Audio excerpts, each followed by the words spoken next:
क्या आपको भी कोई प्लॉट, मकान या फ्लैट परचेस के लिए लोन चाहिए? तो ये वीडियो आपके लिए, वीडियो लास्ट तक जरूर देखिए। नमस्ते दोस्तों, आज हम बात करने वाले हैं होम लोन के ऊपर। होम लोन में हमारा जो आज का सब्जेक्ट है वो रहेगा होम परचेस लोन। एक्चुअल में होम परचेस लोन होता क्या है, इसकी एलिजिबिलिटी क्या है, प्रोसेस क्या है, कौन से डॉक्यूमेंट्स लगते हैं, इसके बारे में आज हम डिटेल्स में बात करेंगे। तो चलिए वीडियो में आगे बढ़ते हैं और बात करते हैं होम परचेस लोन के बारे में।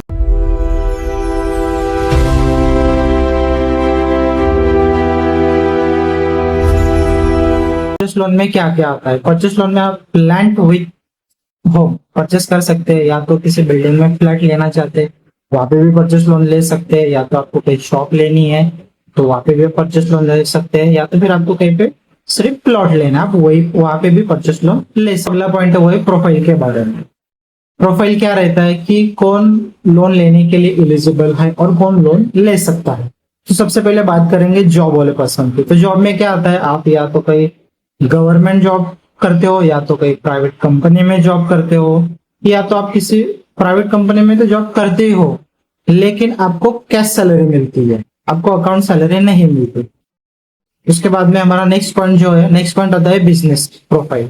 बिजनेस प्रोफाइल क्या है कि आपका कोई अच्छा सा शॉप है, या तो फिर आप रोड साइड वेंडर में आते हैं कि जिनका कोई शॉप वगैरह नहीं रहता। ये बात होती है रोड साइड वेंडर पर्सन के लिए। पॉइंट आता है वो आता है डॉक्यूमेंट्स। अब ये लोन लेने के लिए क्या क्या डॉक्यूमेंट्स लगेंगे। तो सबसे पहले बात करते हैं जो जिनको जॉब है उनके बारे में। जैसे आप कहीं गवर्नमेंट जॉब या प्राइवेट कंपनी में जॉब करते हो, या तो आपको कहीं कैश सैलरी मिल रही है। तो सबसे पहले बात करेंगे गवर्नमेंट जॉब या प्राइवेट जॉब वाले की। तो उनका जो लगता है वो है केवाईसी। अभी केवाईसी क्या है, केवाईसी आधार कार्ड, पैन कार्ड, ये केवाईसी में आता है। उसके बाद में आता है आपका इनकम डॉक्यूमेंट्स। इनकम डॉक्यूमेंट्स में क्या आता है, सैलरी स्लिप। उसके बाद में आता है आपका bank statement, ID card, joining letter, form number 16, ये सारी चीजें आती है आपकी उसके अंदर। अभी सेम यही आपको लागू होता है प्राइवेट जॉब वाले के लिए, लेकिन इसके अंदर जो दूसरे कस्टमर आते हैं जैसे कि कैश सैलरी, तो कैश सैलरी वाला जो भी कस्टमर रहेगा इसको ये चीजें नहीं लागू होगी। उनको क्या, उनके लिए क्या लगेगा कि जो कंपनी में वो जॉब करते हैं वहां से बस उनको एक लेटर हेड के ऊपर लिख के लेना है कि हम यहाँ पे जॉब कर रहे हैं पिछले 2 साल, 5 साल, 10 साल, जितने भी साल हो गए होंगे। तो आपको वहां से बस एक लेटर इश्यू करके लेना है, वो उसके ऊपर लिख के दे देंगे कि ऐसे ऐसे आदमी हमारे यहाँ पे जॉब करते हैं और इनको महीने का जो भी रहेगा आपका सैलरी 20,000, 25,000, 30,000, ऐसा लेटर आपको इश्यू करके लेना है। उसके बाद में उनका सेम बैंकिंग वगैरह, केवाईसी, ये सारी चीजें उनकी लगती है। हमारा जो नेक्स्ट पॉइंट है वो पॉइंट आता है प्रॉपर्टी पेपर। अभी लोन लेने के लिए क्या क्या डॉक्यूमेंट्स लगते हैं। जैसे कि मान के चले कि आपको कहीं किसी बिल्डर से मकान लेना है, तो बिल्डर की तरफ से अपने को क्या क्या डॉक्यूमेंट्स लगेंगे। सबसे पहले तो लगेगा कि उनका जो भी खरीदी खत, 7/12 उतारा, 30 साल के फेरफार, प्लान, कंस्ट्रक्शन परमिशन, लेआउट, और लास्ट में आएगी आपकी सौदे पावती। सौदे पावती क्या रहती है, सौदे पावती ये रहती है कि जैसे मान के चलिए आप ले रहे हो कोई 25 लाख रुपए का मकान, तो आपने जो बिल्डर के साथ डील किया है 25 लाख रुपए का, उसका एक जो लेखा जोखा रहता है उसको सौदे पावती बोला जाता है। नेक्स्ट पॉइंट आता है कि लोन कहाँ से ले। अभी वो आपके प्रोफाइल के ऊपर डिपेंड है कि आप लोन कहाँ से ले सकते हो। अगर आप अच्छे खासे जॉब करते हो या आपका अच्छा खासा बिजनेस है तो आप किसी भी नेशनलाइज या कोऑपरेटिव बैंक से कम ब्याज दर में लोन उठा सकते हैं, या तो आप कैश सैलरी पर्सन है तो आप किसी अच्छे एनबीएफसी से भी लोन उठा सकते हैं। नेक्स्ट पॉइंट जो है वो है कि लोन प्रोसेस। लोन प्रोसेस क्या है, लोन प्रोसेस के लिए क्या क्या डॉक्यूमेंट्स लगते हैं। अभी सबसे पहले तो मान के चलिए कि जैसे कोई गवर्नमेंट जॉब वाला पर्सन है और उनको मकान लेना है, तो मकान लेने के लिए वो उनका सबसे पहला ऑप्शन जो रहेगा वो रहेगा कोई नेशनलाइज बैंक का। तो बैंक में प्रोसेस करने के लिए आपके पास क्या क्या डॉक्यूमेंट्स होने चाहिए। सबसे पहले तो जैसे मैंने पहले आपको बताया केवाईसी, इनकम, प्रॉपर्टी, 7/12, फेरफार, ये सारी चीजें मैंने आपको बताया, वो सारा का सारा मास्टर फाइल आपको बिल्डर से ले लेना है और साथ में सौदे पावती बना लेना है। अब जब भी बैंक में एप्लीकेशन के लिए जाएंगे तो बैंक क्या करेगी, सबसे पहले आपका फाइल लॉग इन करेगी। अभी लॉग इन करने से पहले एक बात ध्यान में रखिए कि आपको सबसे पहले पूछ लेना है, वो चाहे बैंक रहे या कोई भी एनबीएफसी फाइनेंस कंपनी हो, कि उनका बैंक का या फाइनेंस कंपनी का रेट ऑफ इंटरेस्ट क्या है। एक्चुअल में सारा खेल रहता है रेट ऑफ इंटरेस्ट का। जितना कम आपका रेट ऑफ इंटरेस्ट रहेगा, पहले आपका सिबिल निकाला जाता है, क्योंकि कोई भी बैंक या फाइनेंस कंपनी आपका सिबिल देखती है कि हाँ भाई सिबिल इनका अच्छा होना चाहिए, सही होना चाहिए।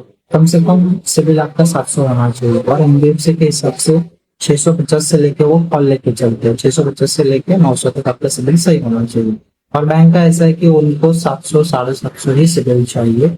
आपके सिविल में कोई इश्यू नहीं चाहिए, या तो आपका कोई पिछला लोन ट्रैक खराब नहीं होनी चाहिए, आपकी हिस्ट्री अच्छी और बेस्ट होनी चाहिए। इंटरेस्ट के साथ आपको ये भी पूछ लेना है कि टेन्योर कितना रहेगा। बेसिकली परचेस केस में जो टेन्योर रहता है वो रहता है 15 साल, 20 साल या 25 साल या 30 साल भी आप बढ़ा के ले सकते हैं। अगर आपको ईएमआई कम रखनी है तो प्रोसेस क्या रहती है और कैसे की जाती है। सबसे पहले तो कोई भी बैंक एम्प्लॉय या कोई भी एनबीएफसी का एम्प्लॉय आएगा, आपके सारे डॉक्यूमेंट चेक करेगा, सारे डॉक्यूमेंट्स की आपसे एक जेरॉक्स कॉपी बंच ले लेगा। उसके बाद में वो आपको फाइल को लॉगिन करेगा। तो लॉगिन के टाइम पे आपको लॉगिन फी लगती है। अभी ये डिपेंड करता है बैंक या एनबीएफसी के ऊपर कि उन्होंने लॉगिन का कितना चार्ज रखा है, वो उनके हिसाब से लेते हैं। अभी एनबीएफसी का कैसे, एनबीएफसी में कभी कभी कोई ऑफर चलती है तो 1000, 2000, 2500, 3000 में भी हो जाता है। बैंक का कैसा है, बैंक का कभी कभी फिक्स रहता है कि हाँ इतने आपको 2000 ही लगेंगे या 5000 ही लगेंगे या 6000 ही लगेंगे। ये सारी चीजें रहती है। हमारा नेक्स्ट पॉइंट आता है कि लीगल टेक्निकल चार्ज। एक्चुअल में लीगल टेक्निकल चार्ज क्या रहता है। जो नेशनलाइज्ड बैंक रहती है वो लीगल टेक्निकल का चार्ज कस्टमर से ही लेती है। लीगल टेक्निकल का चार्ज क्या रहता है कि आपका जो फाइल लॉगिन प्रोसेस हुआ है, तो जो आप जो मकान ले रहे हो या तो कोई दुकान या फ्लैट जो भी आप ले रहे हो, तो उसके लिए जो भी वैल्यूअर आएगा तो वो वैल्यूअर का जो खर्चा रहता है वो बोला जाता है आपका टेक्निकल। और दूसरी चीज है कि आपका जो लीगल रहता है कि आप जो प्रॉपर्टी लेने वाले हैं तो प्रॉपर्टी में कोई इश्यू है, प्रॉपर्टी कब से ली है, क्या है, कैसी है, ये सारी चीजों का जो 15 से 30 साल का पूरा डेटा निकलता है उसको लीगल बोला जाता है। प्रोसेस कैसे रहती है, तो सैंक्शन की प्रोसेस ऐसे रहती है कि सबसे पहले तो आपका फाइल लॉगिन हो जाएगा। लॉगिन के बाद में जैसे ही लॉगिन फाइल क्रेडिट मैनेजर के पास चली जाती है, फिर क्रेडिट मैनेजर विजिट करते हैं, आपको कॉल करते हैं, आपका पूरा वेरिफिकेशन करते हैं। उसके बाद में उनको कंसिडर भी होना चाहिए कि हाँ आपने जो इन्फॉर्मेशन दी है, या तो आप यहाँ पे जॉब करते हैं, आपको इतना सैलरी है, या तो आपका बिजनेस है, आप क्या सैलरी में, वो पूरा वेरीफाई करेंगे। वेरीफाई करने के बाद में फिर वो रिपोर्ट आगे भेजेंगे। उसके बाद में फिर बारी आती है टेक्निकल की। टेक्निकल वाला बंदा आता है वैल्यूअर, जिसको बोला जाता है वैल्यूअर आएगा, वो प्रॉपर्टी का मार्केट वैल्यूएशन निकालेगा। वैल्यूएशन निकालने के बाद में उसका रिपोर्ट देगा। फिर बारी आती है लीगल की। लीगल क्या रहता है कि कंपनी रहे या बैंक रहे, उनका इन पैनल या आउट पैनल वकील रहते हैं लीगल के लिए। उनके पास आपका फाइल जाता है, वो पूरा उसमें सर्च निकाल लेते हैं, सर्च निकाल के पता करते हैं कि हाँ प्रॉपर्टी क्या है, क्या नहीं, प्रॉपर्टी में कोई इश्यू है या नहीं है, ये सारी चीजें वो देखते हैं। उसके बाद में आपका लीगल का रिपोर्ट आता है। तो आपका लॉगिन हो गया, लीगल हो गया, टेक्निकल हो गया और क्रेडिट हो गया। और लास्ट में, सबसे लास्ट में आता है आपका आरसीओ। आरसीओ क्या रहता है, आरसीओ रहता है थर्ड पार्टी वेरिफिकेशन। उसके अंदर ये देखा जाता है कि आपने जो क्रेडिट या टेक्निकल वालों को जो इन्फॉर्मेशन दी है वो सब इन्फॉर्मेशन सही है। जैसे कि आप कहीं क्या सैलरी में जॉब पे है, तो सही में आप वहाँ पे जॉब पे है या नहीं है, या तो आपने कोई फर्जी डॉक्यूमेंट्स दिया है, उसका जो क्रॉस वेरीफाई किया जाता है उसको आरसीओ बोला जाता है। उसके बाद में आता है आपका एफआई वेरिफिकेशन। एक्चुअल में एफआई वेरिफिकेशन क्या रहता है, एफआई वेरिफिकेशन ऐसा रहता है कि आप अभी फिलहाल करंट में जहाँ पे रहते हो, आप या रेंट से रह रहे हो या आपका खुद का मकान है, बराबर, तो उसका क्रॉस वेरिफिकेशन होता है। एफआई वाला आता है, आपसे मिलता है, फोटो लेता है, आपको पूरी जांच पड़ताल करता है डॉक्यूमेंट्स की कि हाँ इन्होंने जो डॉक्यूमेंट्स दिए वो सब सही है, उसका भी रिपोर्ट निकाला जाता है, उसको बोलते हैं एफआई विजिट। तो ये सारी प्रोसेस रहती है आपकी। आपको जो लोन दिया जाता है लोन प्रोसेस का टाइम में, उसमें जो फंडिंग होती है, अभी बहुत से बैंक या फाइनेंस कंपनी की जो फंडिंग रहती है वो रहती है 80% से लेकर 90%। मतलब कि जो एलटीवी देखा जाता है लोन का वो रहता है 80% टू 90%, लेकिन ये रहता है आपका विद पीएफ एंड इंश्योरेंस। तो ये सारी प्रोसेस खत्म होने के बाद में आपका लोन सैंक्शन हो जाता है। सैंक्शन होने के बाद में तो हमारा नेक्स्ट प्रोसेस जो आता है वो आता है एग्रीमेंट का। अब एक्चुअल में एग्रीमेंट क्या है और कैसे होता है, तो एग्रीमेंट ऐसा रहता है कि जैसे मान के चलिए कि आपका लोन सैंक्शन हो गया, तो आपको बैंक, जिससे आपने जो लोन उठाया है बैंक से उठाया है एनबीएफसी से उठाया है, तो आपको बुलाया जाता है ऑफिस में, बुला के आपको बताया जाता है कि हाँ ये देखिए आपका इतना लोन सैंक्शन हो गया है, ये आपका सैंक्शन लेटर है, आप एक बार देख लो, अच्छे से पढ़ लो, फिर पढ़ के हमको कंफर्मेशन दे दो कि हाँ अगला प्रोसेस करना है। तो अगला जो आपका प्रोसेस रहता है वो रहता है एग्रीमेंट का। अब एग्रीमेंट जो रहता है, एग्रीमेंट बैंक और फाइनेंस में थोड़ा सा अलग अलग भी हो सकता है। या तो एनबीएफसी में जो ओरल एनबीएफसी है उनके अलग अलग नियम रहते हैं, अलग अलग एग्रीमेंट का चार्ज भी हो सकता है। जैसे कि मान के चलिए कि आपने उठाया है 20 लाख रुपए का लोन, तो आप एग्रीमेंट के लिए गए, आपका लोन सैंक्शन हो गया, आप एग्रीमेंट के लिए चले गए। तो एग्रीमेंट के टाइम पे आपको है ना बैंक बोलती है कि हाँ आपको इतने स्टैम्प पेपर लगेंगे, इनको नोटरी करना पड़ेगा, तो आपका 5,000 रुपये खर्च जाएगा।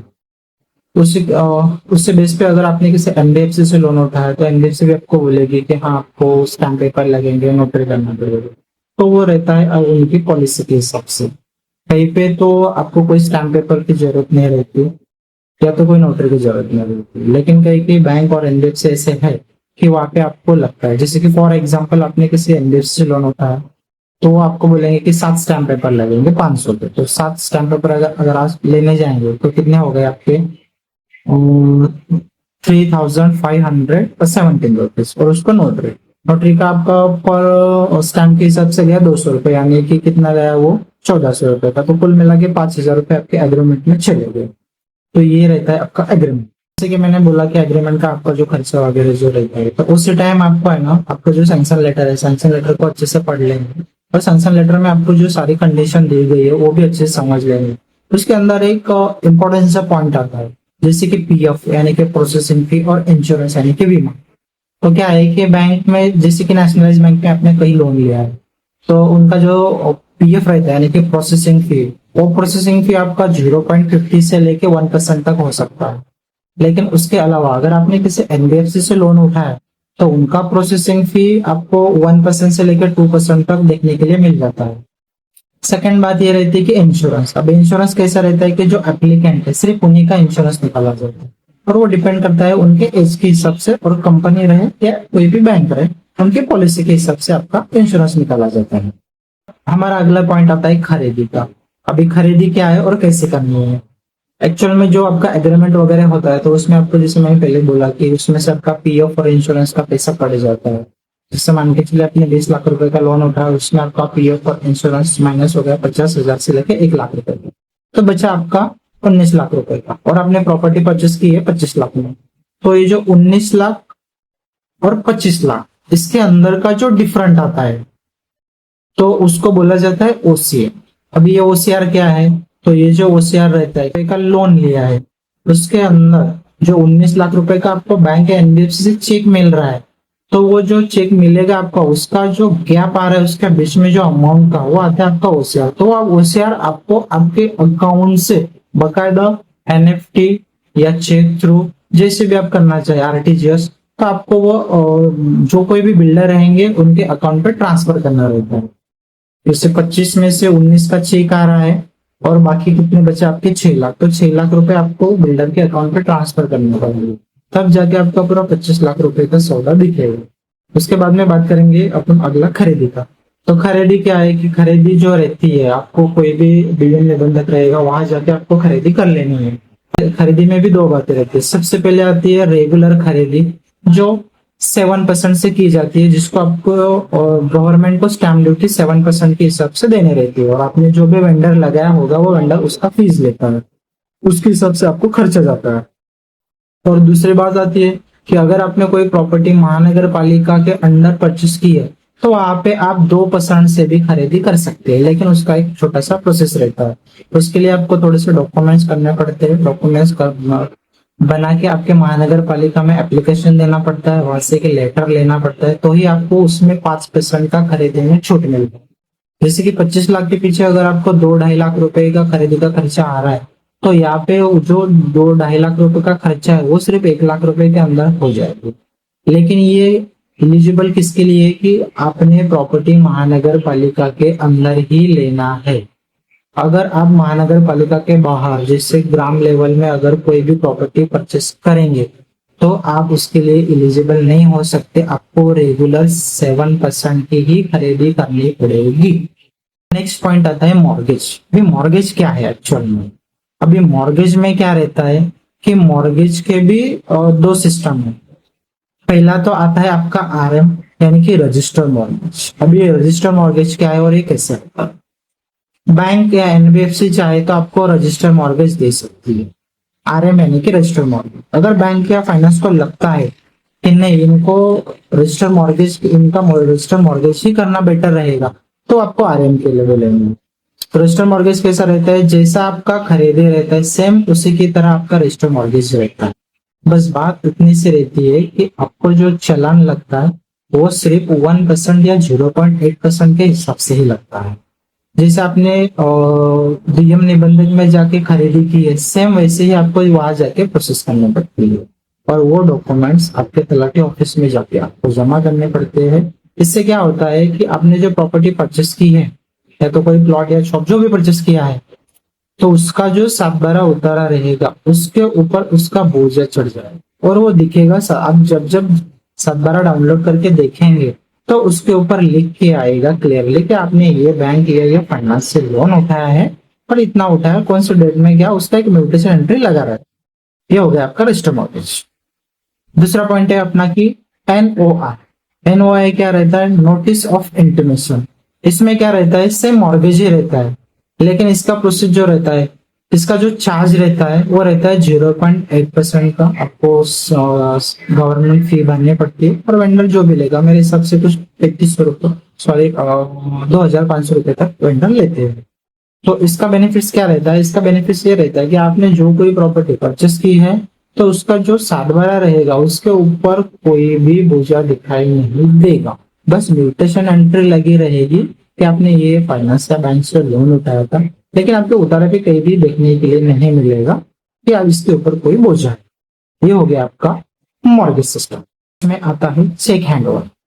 एक्चुअल में चेक हैंडओवर क्या है कि जो आपने लोन उठाया था, जो आपने सारी प्रोसेस की है स्टार्ट से लेके अब तक, जैसे लॉगिन का, एग्रीमेंट का, खरीदी का, ये सारी चीजें खत्म होने के बाद में बैंक क्या करेगी, आपके जो भी बिल्डर या ओनर रहेंगे, मकान के, फ्लैट के, शॉप के जो भी रहेंगे जिससे आपने प्रॉपर्टी परचेस की है, उनके नाम का जो चेक निकला है, जैसे आपका मॉर्गेज हो गया, मॉर्गेज होने के बाद में वो मेल डालते हैं ऊपर में कंफर्मेशन चेक हैंड ओवर का। वो जैसे ही क्लियर, उनको ऊपर से क्लेरिफिकेशन आता है कि हाँ आप बिल्डर को चेक हैंड ओवर कर सकते हैं, तो आपके जो बिल्डर रहेंगे उनको चेक हैंडओवर हो जाता है। लेकिन उसमें कुछ बैंक या कुछ एनबीएफसी के कुछ थोड़े से अलग से भी रूल रह सकते हैं। तो क्या कोई बैंक या एनबीएफसी क्या करती है कि जो चेक हैंडओवर रहता है वो कस्टमर को कर देते हैं, कोई कोई बिल्डर को भी कर देता है कि हाँ ये हमारे कस्टमर है, इनको हम चेक हैंडओवर कर देंगे, ये बाद में बिल्डर को दे देंगे। ऐसा भी देखने, बहुत सी जगह देखने के लिए मिल जाता है। सो आई होप आपको होम लोन का ये जो प्रोडक्ट था हमारा परचेस का, जिसके ऊपर आज हमने बात की है, ये बातें सही से अच्छे से समझ में आ गई होगी। अगर आपको सही से वीडियो अच्छा लगा तो वीडियो को लाइक करिए, अपने दोस्तों और परिवार के साथ शेयर करिए और हमारे चैनल को सब्सक्राइब करिए। और हमको एफबी और इंस्टा पे भी आप फॉलो कर सकते हैं। धन्यवाद।